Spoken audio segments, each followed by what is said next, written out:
चिंता छोड़ो। पुराने ज़माने में एक जादूगर अपने जादू की कला दिखाकर बहुत प्रसिद्ध हो रहा था। कई बड़े बड़े लोग उसे यहाँ बुलाते हैं, जादू दिखाने के लिए कहते हैं, और जब वह जादू दिखाता है तो खुश होकर उसे छोटा मोटा इनाम देते हैं। जादूगर इतना प्रख्यात हो गया था कि उस राज्य के राजा तक भी उसकी बात पहुंच गई। इसलिए राजा ने भी उसका जादू देखने की इच्छा जताई। राजा का बुलावा आया तो उसने सोचा कि राजा उसे खुश होकर इनाम देगा। जादूगर राजा के दरबार में गया।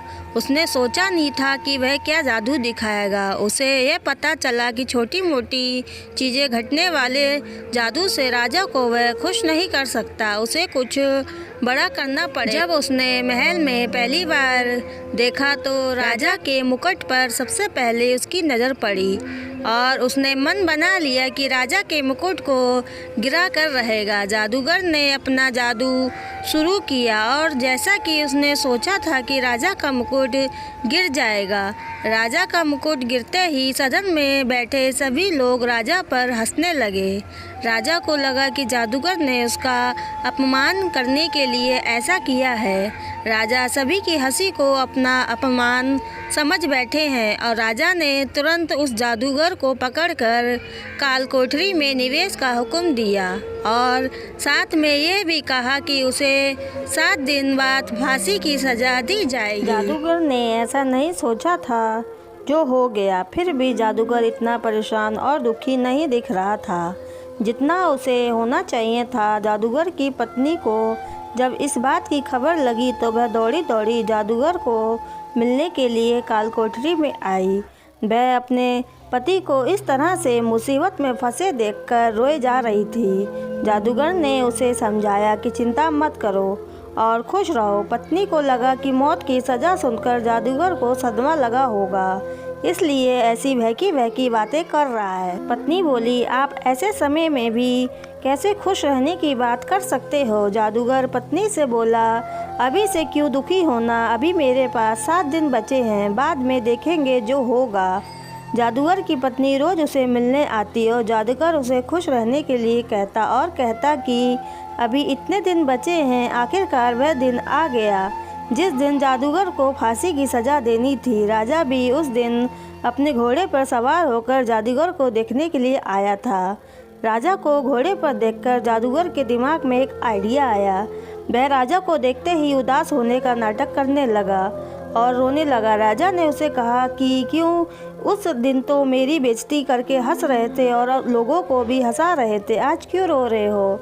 जादूगर ने कहा, मैं मौत के डर से नहीं रो रहा। मौत क्या है, वह तो एक दिन आनी है। मैं इसलिए रो रहा हूँ कि मेरे इतने सालों की मेहनत, जिसमें मैंने अपने घोड़े को उड़ना सिखा रहा था, सिर्फ 1 साल की वजह से बर्बाद हो जाएगी। अगर मेरे पास 1 साल होता तो मैं अपने घोड़े को उड़ाने में कामयाब हो जाता। जादूगर की बात सुनकर राजा को लगा कि अगर उसने उड़ने वाला घोड़ा उससे मिल जाए तो वह दुनिया का सबसे सफल राजा बन जाएगा। वह उड़कर किसी भी अन्य राजा को बड़ी आसानी से युद्ध करके हरा पाएगा। राजा के मन में राजा ने उसे 1 साल का समय दे दिया और कहा कि अगर तुम 1 साल में मुझे ऐसा घोड़ा देने में कामयाब हुए तो तुम्हें फांसी की सज़ा नहीं दी जाएगी, लेकिन अगर तुम ऐसा नहीं कर पाए तो तुम्हें फांसी से भी बड़ी दुखदायक मौत दी जाएगी। काल कोठरी से छूटने के बाद जादूगर सीधा अपने घर पहुंचा। जादूगर ने देखा कि उसका पूरा परिवार और पत्नी उसके मौत का शोक मनाने के लिए इकट्ठा हुए थे। जादूगर को देखकर वह आश्चर्यचकित हो गए। पत्नी जो पहले रो रही थी उसे देखकर खुश हो गई। थोड़े समय बाद सब अपने अपने घर चले गए। जादूगर की पत्नी ने जादूगर से पूछा, राजा ने तुम्हें कैसे छोड़ दिया? जादूगर ने उस शर्त के बारे में बताया जिसने जादूगर को एक उड़ता हुआ घोड़ा राजा को 1 साल के भीतर देना था।